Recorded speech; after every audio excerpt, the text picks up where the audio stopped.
राज्यात सत्ता स्थापन करण्यात आपला कोणताही अडथळा येणार नाही असं सांगणारे एकनाथ शिंदे अचानक आपल्या साताऱ्यातील दरे गावात मुक्कामाला गेलेत। त्यामुळे शिंदे नाराज असल्याच्या चर्चा रंगू लागल्या, तर काहींनी त्यांची तब्येत बरी नसल्याचं सांगितलं। शिवसेनेचे प्रवक्ते संजय शिरसाट यांनी मात्र एकनाथ शिंदेंना मोठा निर्णय घ्यायचा असतो तेव्हा ते दरे गावात जातात असं म्हटलं।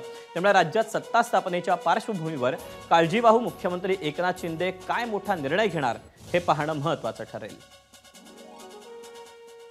जेव्हा एखादा निर्णय घ्यायचा असतो किंवा एखादा गोष्टीच्या संदर्भामध्ये विचार करायचा असतो त्या टायमाला अत्यंत शांतपणे संयमानं आपल्याला कुणाचा डिस्टर्ब नको। आता इथं असते तर आमच्यासारखे लोक गेले असते, साहेब माझं काय, तो आला असता माझं काय, पुन्हा राजकीय पत्रकार हे ते सर्वाच्या घराड्यात राहण्यापेक्षा शांतपणे जाऊन आपला निर्णय ते घेऊ शकतात।